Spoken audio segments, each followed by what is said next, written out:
दिग्वासा channel प्रस्तुत करता है समय सार वाचना। समय सार पढ़ ले जो कोई, ताहि तनाव कभी नहीं होई।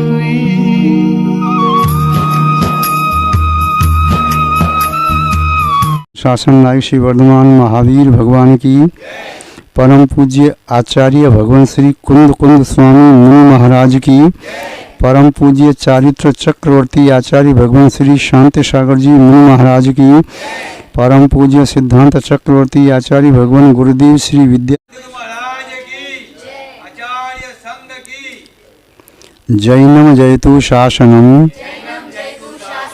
विश्व कल्याण कारकम। उपस्थित धर्म स्नेही सत श्रद्धालु भव्यवर पुंडरी पुण्यात्मा महानुभाव, यहाँ पर आचार्य भगवान श्री कुंद कुंद स्वामी विरचित समय सार ग्रंथ की वाचना चल रही है, जिसमें तृतीय अधिकार प्रारंभ हो चुका है। आचार्य महोदय गाथा में क्या कहना चाह रहे हैं, यद्यपि इसी गाथा से एकदम मिलती जुलती गाथा आचार्य महोदय ने प्रथम अधिकार की अंतिम गाथा भी लिखी, वहाँ पर भी इन्हीं शब्दों को लिया, अहम एको खल शुद्धो धन शरणाणमय सदा रूपी रव्यथ मज किंच अन्नम परमाणु में तंपी। उसी प्रकार के भाव को यहाँ भी कहा। जब पहले अधिकार में गाथा वहाँ कह दी, तो यहाँ पर तृतीय अधिकार में कहने की आवश्यकता क्या रही। प्रथम अधिकार में जीव अधिकार था और जीव की शुद्ध दशा के बारे में आचार्य महोदय ने अंत में बताया कि जीव की शुद्ध दशा यह है निश्चय की अपेक्षा से। शुद्ध निश्चय ने जीव की शुद्ध दशा को ही ग्रहण करता है, अशुद्ध दशा को ग्रहण नहीं करता। अब यहाँ पर जो आशव अधिकार है या कर्तृकर्म अधिकार है, तो जो कर्त्री है व्यवहार से करता है तो व्यवहार से भोगता है, निश्चय से करता है तो निश्चय से भोगता है, शुद्ध निश्चय से करता है तो शुद्ध निश्चय से भोगता है, यदि अकर्ता है तो अभोक्ता है। अब चार अपेक्षाएं अलग अलग हैं। व्यवहार से बाह्य कार्यों को करता है, जैसे किसी से पूछा ये मकान किसने बनाया, बोले मैं नहीं बनाया। ये टेबल किसने बनाई, बोले मैं नहीं बनाई। ये पुस्तक किसने बनाई, बोले मैं नहीं बनाई। अमुक अमुक चीज़ें, कोई भी चीज़ है तो पूछते हो व्यवहार में, तो सामने वाला कहता है मैं नहीं बनाई, किंतु शुद्ध निश्चय ने इस बात को स्वीकार नहीं करेगा।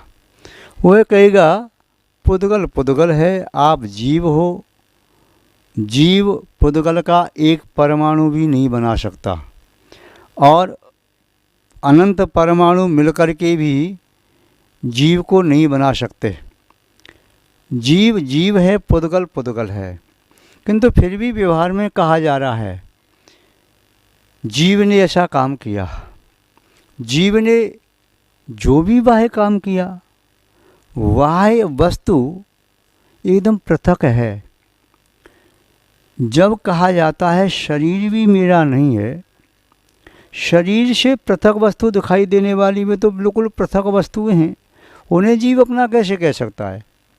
यह मेरा खेत है, यह मेरा मकान है, यह मेरी फैक्ट्री है, यह मेरी दुकान है, यह मेरा गोदाम है, यह मेरा वाहन है, यह मेरा नौकर है, यह मेरे वस्त्र हैं, यह मेरे आभूषण हैं, यह मेरी पत्नी है, यह मेरा पुत्र है, यह मेरा भाई है, पिता है, माँ है, और तो और यह मेरा शत्रु है। तो उस शत्रु को भी मेरा कह रहा है, उसका भी ध्यान रखता है कि मेरा शत्रु है, उसे भी भुलाता नहीं है। अब विडम्बना ये है, जिससे राग कर रहा है उसमें भी उसका उपयोग लगा है, जिससे द्वेष कर रहा है उसको भी छोड़ नहीं पा रहा है। मन दोनों में लगा हुआ है। जब मन दोनों में लगा हुआ है, उपयोग आपका पर वस्तु में लगा हुआ है, चाहे राग के कारण और चाहे द्वेष के कारण, चाहे मोह के कारण, किंतु आपका उपयोग तो बाहर चला गया ना। आपका उपयोग आपके अंदर तो नहीं आया ना। आपका उपयोग आपकी निजी संपत्ति है, शाश्वत संपत्ति है। आपने जो अर्जित की है, चैतन्यता आदि जो उपयोग है, आत्मा के गुण हैं, वो आपका वैभव है, आत्मा की संपत्ति है। अब यदि उपयोग को बाहर ले जाते हो तो वैसे ही समझो जैसे कोई व्यक्ति धन कमाए और धन कमा करके लाता है, शाम को दिन भर पसीना बहाता है और धन की पोटली को शाम को दूसरे के घर में फेंक देता है। क्या मिला? लोग कहेंगे वो तो मूर्ख है। तो उसे लोग मूर्ख कहेंगे तो वह भी मूर्ख है जो अपने उपयोग को अपनी आत्मा के बाहर ले जाता है। वह भी मूर्ख है जो अपने मन से अपनी आत्मा के गुणों का चिंतन नहीं करता, पुद्गल के गुणों का चिंतन करता है, पुद्गल के स्वभाव का चिंतन करता है, पुद्गल में आत्मा के गुण को खोजने की चेष्टा करता है।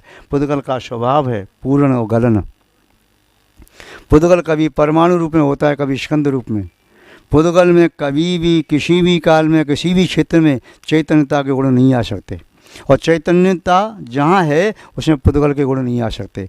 फिर भी जो व्यक्ति अपने उपयोग को पर वस्तु में ले जा रहा है या मन वचन काय की प्रवृत्ति को पर वस्तु में ले जा रहा है तो समझो अपनी संपत्ति को बाहर फेंक रहा है। और जो अपने मन वचन काय की प्रवृत्ति से अनर्थकारी कर्माण वर्गणाओं का संचय कर रहा है तो क्या समझना चाहिए? जो व्यक्ति दिन भर काम करके, मेहनत करके, मजदूरी करके, चोटी का पसीना एड़ी तक बहा करके धन कमा के लाया और शाम को उन पैसों को रखा सामने, नोटों की गड्डी को रखा और पुनः एक माचिस की तिल्ली लगाई और तापने लगा, तो वह कौन है? वह भी मूर्ख है। तो जैसे वह मूर्ख है ऐसे ही अपने तीनों योगों का दुरुपयोग करने वाला भी मूर्ख है। और ये तीन योग तो आपको दिखाई दे रहे, समझ में आ रहे हैं, शरीर की क्रिया, वचनालाप और मन का चिंतन। किंतु उपयोग जो है चेतना की दशा, जो चेतना का अनुविधायी परिणाम है। परिणाम कहिए तो परिणमन, चेतना को छोड़ के कभी अलग होता ही नहीं। तो चेतना का जो परिणमन है, कैसे होता परिणमन, क्यों होता परिणमन?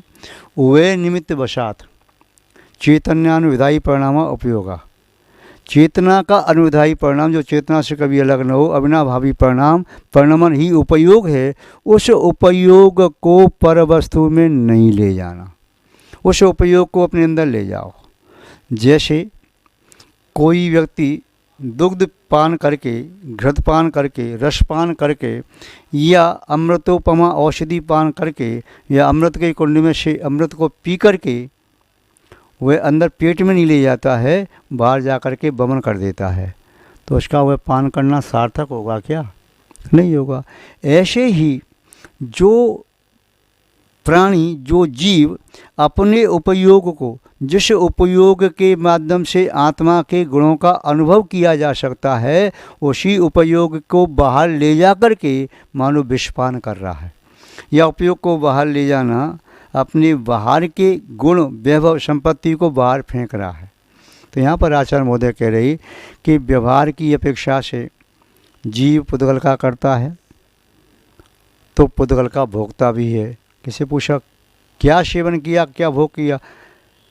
उस व्यक्ति ने एक महीने में 40 किलो अनाज का सेवन कर लिया, मकान का सेवन किया, 25 साल में नई से पुराना कर दिया। वस्त्र का उसने उपयोग किया तो वस्त्रों को 1 साल में पुराना कर दिया। चाहे चरणदास हैं, उपान है, चाहे आभूषण है, चाहे कुछ भी इसका उपयोग करता है, उपभोग करता है, क्योंकि वो उपभोक्ता है ना, कंज्यूमर। वो उपभोक्ता है तो उपभोग कर रहा है। किसका उपभोग कर रहा है? बिजली का, पानी का, अनाज का, वस्त्र का, आभूषण का, मकान का, दुकान का, वाहन का, इनका सब उपभोग कर रहा है। भोग एक बार ही इसका सेवन किया जा सकता है, जैसे भोजन सामग्री। उपभोग एक ही वस्तु का बार बार सेवन किया जा सकता है, उपभोग कहलाता है। तो ये बाह्य वस्तु का भोग उपभोग करता है किस अपेक्षा से? व्यवहार की अपेक्षा से। किस अपेक्षा से? व्यवहार से कोई कह रहा है कि मैंने 1 महीने में 1 किलो घी खा लिया, मैंने वो कर लिया उसका, तो मिथ्या नहीं कह रहा, वो किया है। किंतु वह घी क्या है? उसकी आत्मा से पृथक वस्तु है ना, किंतु उसका भोग किया है ना उसने, या पंचेंद्रिय विषयों का सेवन किया, भोग किया, तो मिथ्या तो नहीं कह रहा। तो व्यवहार से जब करता है तो भोगता भी है। निश्चय से यह जीव द्रव्य कर्म का करता है। किसका करता है? द्रव्य कर्म का। मेरी आत्मा में ज्ञानावरणी कर्म बंधा है, किसने बांधा? किसने बांधा? मैंने बांधा। दर्शनावरणी कर्म, मोहनी कर्म, वेदनीय, आयु, नाम, गोते, 8 कर्म बंधे हैं, इनकी प्रकृतियाँ बंधी हैं, किसने बांधी? मैंने बांधी। निश्चय से व्यवहार से, निश्चय से व्यवहार से, निश्चय से कर्म का करता है। पुग्गल कर्मादीणम कत्ता भाद्र चैदो चेद्र कर्माणादा शुद्रा सद्भावाणम। जो चैतन्य कर्म है इनका करता है, बांधने वाला है। जीव के अलावा ज्ञानावरण आदि कर्म को कोई अजीब बांध ही नहीं सकता। तो ये कर्मण वर्गणाओं को कर्म संज्ञा दी किसने दी? कर्मण वर्गणाओं को कर्म संज्ञा दी, वह कर्म रूप परिणत हुए तो किसके माध्यम से? आत्मा के माध्यम से, जीव के माध्यम से। और निश्चित हुआ है, सामने कार्य दिखाई दे रहा है तो निश्चित हुआ है कि एक कर्मण वर्गणा कर्म बनी है। निश्चय से कर्म का करता है। और गहराई में जाके देखो तो कर्म जो किए, द्रव्य कर्म बांधे, तो जीव ने, आत्मा के प्रदेशों ने उनको ऐसे नहीं बांध लिया। सिद्ध परमेष्टि कर्मण वर्णा को बांधना चाहे तो नहीं बांध सकते। तो फिर जीव ने क्या किया? जीव ने केवल राग द्वेष आदि विकारी भाव किए। उन राग द्वेष आदि विकारी भावों का करता जीव। ठीक है, तो राग द्वेष आदि विकारी भावों का करता जीव है, तो राग द्वेष आदि विकारी भावों का भोगता भी जीव है। वह अपने राग का फल भोग रहा है, द्वेष का फल भोग रहा है, मोह का फल भोग रहा है, ईर्ष्या का, वैमनस्यता का, वात्सल्य का, वैराग्य का, जो भी भाव उसके हो रहे हैं, उन भावों का फल कौन भोग रहा है? ये भोग रहा है। निश्चय से भोग रहा है, निश्चय से उनका करता है। और शुद्ध निश्चय से देखो तो शुद्ध निश्चय ने कहेगा यह जीव अपने शुद्ध भावों का करता है।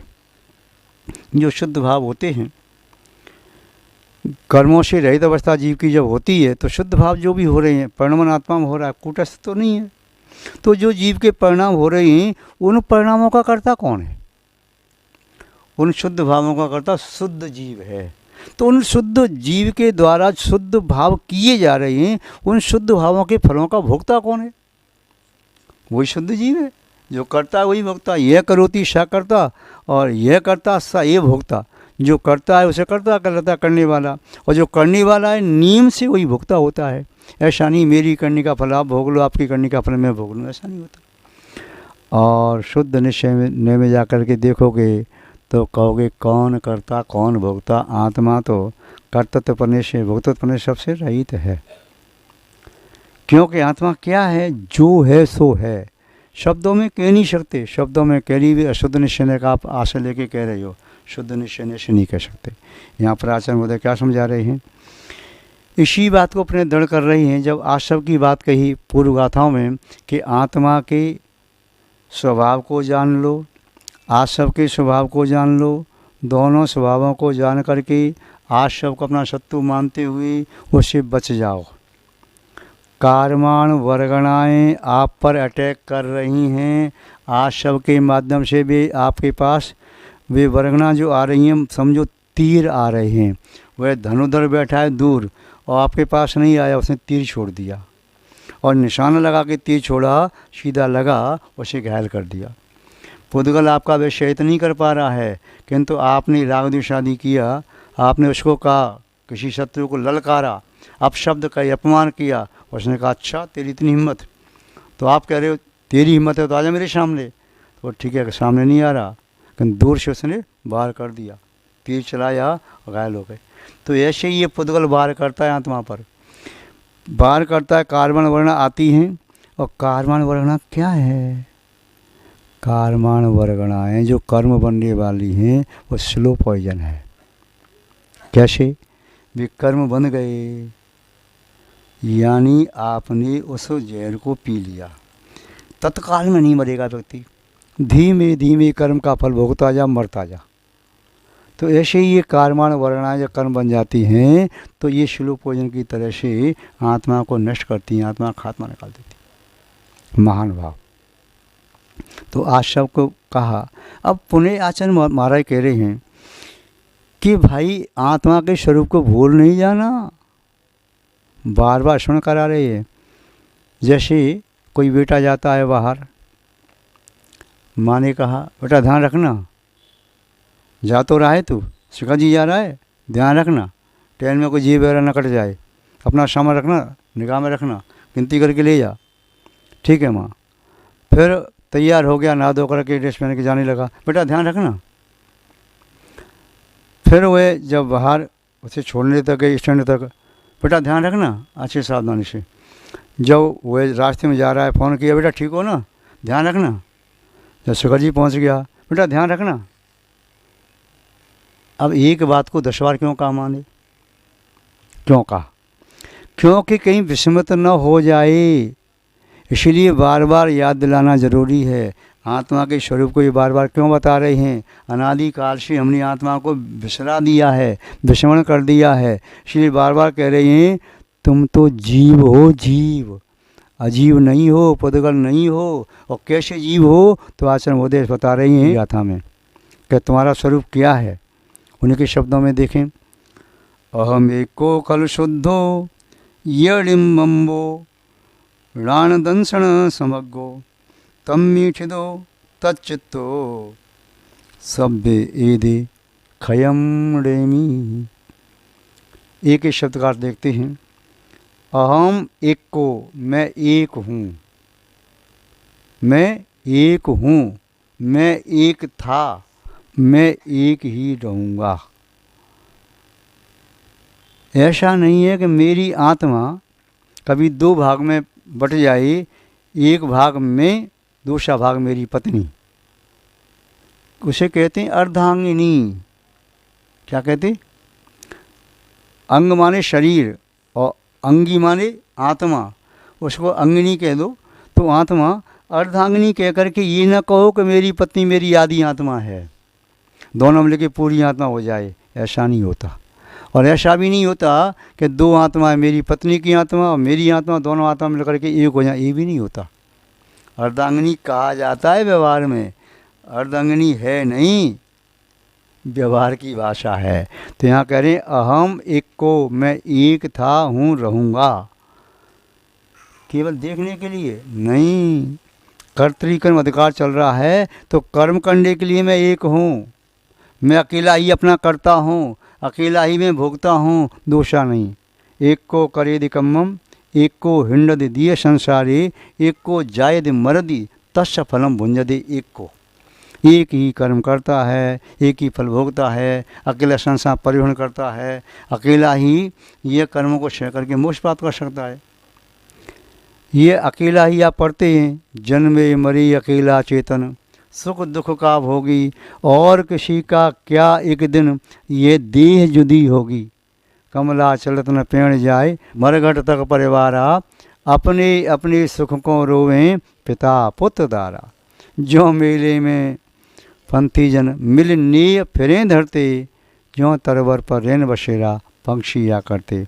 कोश कोई दो कोश कोई, उड़ फिर थक थक हारे, जाय अकेला हंस संग में कोई न परमारे। कोई भी साथ में नहीं जाता, अकेला ही जाता है। ये आत्मा अकेला निकल जाता है, ये शरीर भी साथ नहीं देता। जिन कर्मों का फल भोग लिया वे कार्मान वर्गणाएं भी साथ नहीं देती। जो फल प्राप्त किया है वह फल भी साथ नहीं जाता, भोग लिया वो छूट गया यहाँ पर। तो ये मेले की तरह से जुड़े हैं, किंतु भीड़ में भी अकेले, जो भीड़ में अपने आप का अनुभव एकत्व का कर पाता है वह ज्ञानी है, और जो अकेले में भी अपने साथ भीड़ को लेकर चलता है वो अज्ञानी है। तो यहाँ क्या कहा, बार बार कह रहे हैं एक को हम लिम्बो शुद्धो, हम एक को खल शुद्धो, एक एकत्व की बात कितनी तरह से आचार्य बोधे समझा रहे हैं, कितनी बार समझा रहे हैं कि अपने एकत्व को समझो, क्योंकि आपने अपने एकत्व को भुला करके द्वित्व को एकत्व मान लिया है। चाहे वो दूसरे से राग के साथ अपने आप से बांध लिया, चाहे द्वेष के साथ राग की रस्सी से आपने बांध लिया उसको, तब भी आप बंधे हो। द्वेष की रस्सी से दूसरे को बांध लिया, तब भी बंधे हो। मोह से बांध लिया, लपेट करके है आपने एक ही किसी बोरे में दो को बंद कर दिया, सिलाई कर दी ऊपर से, और दोनों एक में एक जैसे हो गए, तब भी वे बंधे हुए हो। किंतु आपको जब तक अपनी एकत्व विभक्त आत्मा का अनुभव नहीं होगा, तब तक आत्मा के एक भी गुण को प्राप्त न कर पाओगे, आत्मा के स्वभाव को प्राप्त न कर पाओगे। तो आचार्य मोदी ने क्या कहा, अहम एक को, मैं एक हूँ, खलु निश्चय से शुद्ध हो, यह मैं शुद्ध निश्चय से शुद्ध हूँ, शुद्ध था, शुद्ध ही रहूँगा। शुद्ध निश्चय की अपेक्षा से कोई भी जीव कभी भी कहीं भी किसी भी पर्याय में अशुद्ध होता ही नहीं। शुद्ध निश्चय शुद्धत्व को ग्रहण करता है। खल शुद्धो यह रिम्बम्बो, और यह मेरी आत्मा कैसी है, निर्मम, ममत्वता से, ममत्व से रहित, मम कहिए तो पाप से रहित। और जो निर्मम है यानी राग से रहित, जहाँ राग नहीं है तो द्वेष भी नहीं है, और राग द्वेष नहीं तो मोह भी नहीं, कषाय नहीं, कुछ भी नहीं, विकारी भाव नहीं, तो मेरी आत्मा से निर्मम, निर्मम है। और ऋण दंशन समग्रो, मेरी आत्मा ज्ञान से समग्र है, दर्शन से समग्र है। ज्ञान मेरी आत्मा का स्वभाव है, दर्शन मेरी आत्मा का स्वभाव है। ये कभी भी किसी भी काल में, किसी भी क्षेत्र में और किसी भी जीव से अलग नहीं हो सकता। क्या? ज्ञान दर्शन कभी भी किसी भी जीव का किसी भी काल में, किसी भी क्षेत्र में, किसी भी अवस्था में अलग नहीं हो सकता, क्योंकि ज्ञान दर्शन ही ये चेतना है। ये चला गया तो कुछ बचा ही नहीं, फिर तो कुछ नहीं बचा, फिर तो क्या क्या बचा जीव में। तो ये मेरा स्वभाव है, उससे मैं समग्र हूँ। तम्मी छिदो तच्चित्तो, अपने चित्त को उसमें स्थिर करो, अपनी शुद्ध आत्मा में अपने चित्त को उपयोग को स्थिर करो।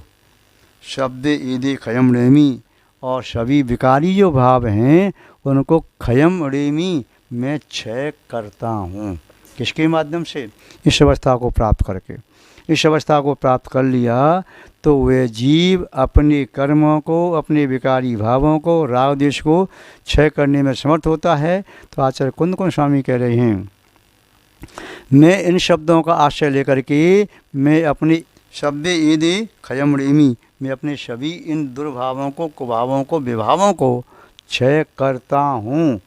ये नहीं कहा तुम क्षय करो, ये नहीं कहा तुम्हें क्षय करना चाहिए, ये नहीं कहा क्षय करना श्रेष्ठ है, ये कहा मैं क्षय करता हूँ।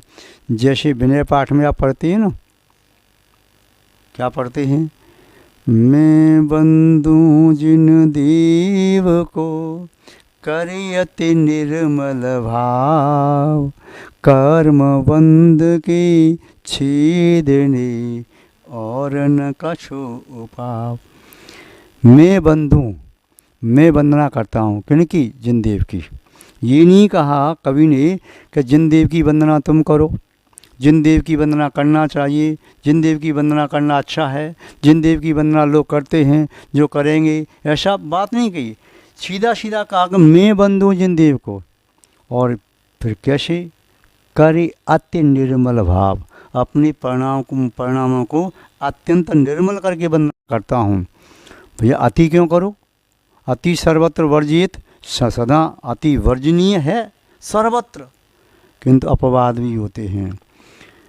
और सर्वत्र वर्जित इसलिए कहा क्योंकि जहाँ अति होती है वहाँ इति हो जाती है, किंतु यहाँ पर क्यों कहा अपवाद में? बोले इति करने के लिए। कार्य अति निर्मल भाव, अपने भावों में निर्मलता अति पैदा कर लेंगे तो फिर मल का क्षय हो जाएगा। फिर कभी द्वारा परिणामों को निर्मल नहीं बनाना पड़ेगा, क्योंकि बनाने का आशय है मल को दूर करना, और फिर दोबारा बनाने का मौका नहीं मिलेगा, अर्थात उस मल को आपने नष्ट ही कर दिया, अब आपके परिणाम मलिन कभी होंगे ही नहीं। तो अति करने से ऐसा होता है, कर्तव्य भाव। फिर पूछा कवि से, क्यों भाई ऐसा क्यों कर रहे, क्या हुआ, आप पर कोई भूत सवार हो गया, कि आप मद में हो, कि कोई और कारण बन गया, क्या बात है। तो कहा, कर्म बंध के छेदने और न कछु पाप।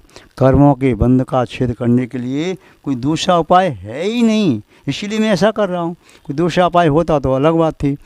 अब किसी कष्ट में से निकलने का एक ही दरवाज़ा है, तो उसी को खोल के बाहर निकलेगा व्यक्ति, दूसरा दरवाज़ा है ही नहीं।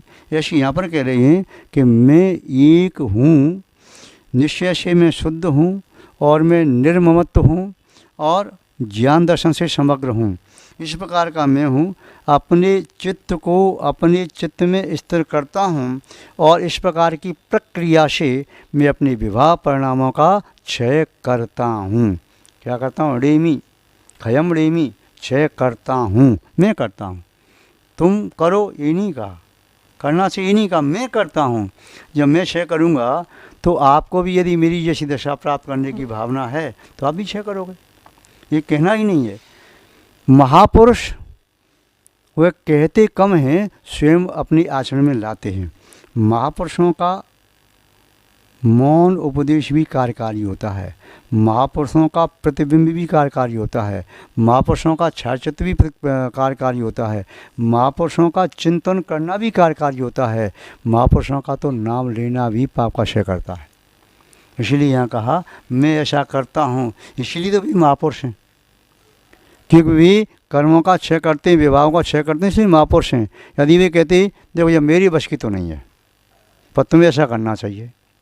जैसे कोई विद्वान आज के कहते हैं ना, देखो भाई मैं तो रात में भोजन नहीं छोड़ सकता, मेरी मजबूरी है, मैं जॉब करता हूँ, किंतु हाँ आपको रात में भोजन नहीं करना चाहिए, तो प्रभाव पड़ेगा नहीं, क्योंकि मेरी मजबूरी है, मैं तो नहीं छोड़ सकता।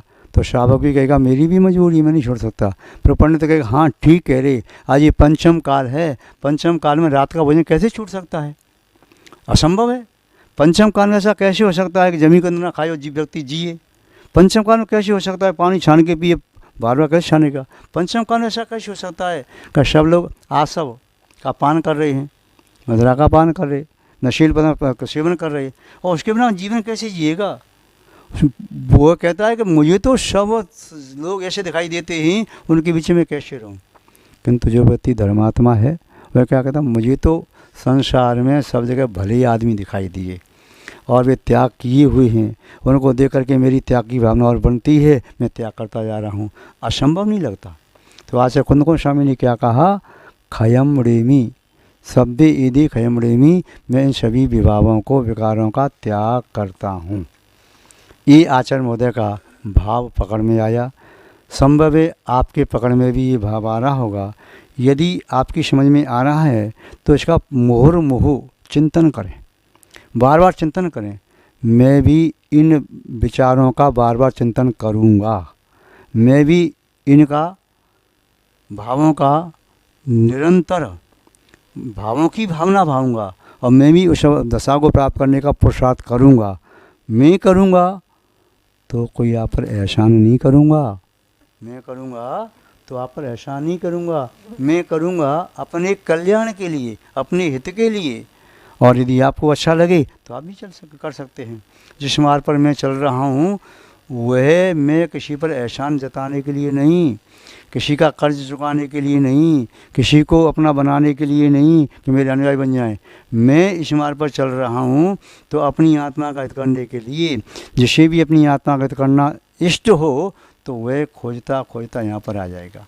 जिसे पानी चाहिए, प्यास लगी होगी तो खोजता खोजता पानी के पास आ जाएगा।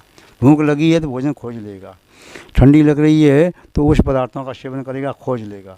गर्मी लग रही है तो जहाँ ठंडक है वहाँ पहुँच जाएगा। मनुष्य ही नहीं, तिर्यंच भी उसके पास इतना ज्ञान होता है। तो यहाँ पर कह रहे हैं कि आचरण महोदय कि मैं ऐसा करूँगा, करता हूँ। यहाँ पर हम भी आपको ये कहना चाह रहे हैं कि मैं भी कोशिश करूँगा अपने कर्मों को क्षय करने की, मैं भी सम्यक पुरुषार्थ करूँगा अपने विकारी भावों का दमन करने की, मैं भी मोक्ष मार्ग पर बढ़ने की हर संभव कोशिश करूँगा, प्रयास करूँगा। यही भाव समझ में आया। आप सब लोग यथाशक्ति इस भाव का अनुमोदन करें, ग्रहण करने का प्रयास करें। यही हमारी आपके प्रति सद्भावना है। इन्हीं के साथ शब्द श्रृंखला को विराम देते हैं। आप सबका मंगल हो, शुभ हो। इतना ही हम पर्याप्त समझते हैं। शेष कथन विस्तार से पढ़े समय आने पर सुनना चाहिए और हमें करना चाहिए। जय बोले श्री शांतनाथ भगवान की।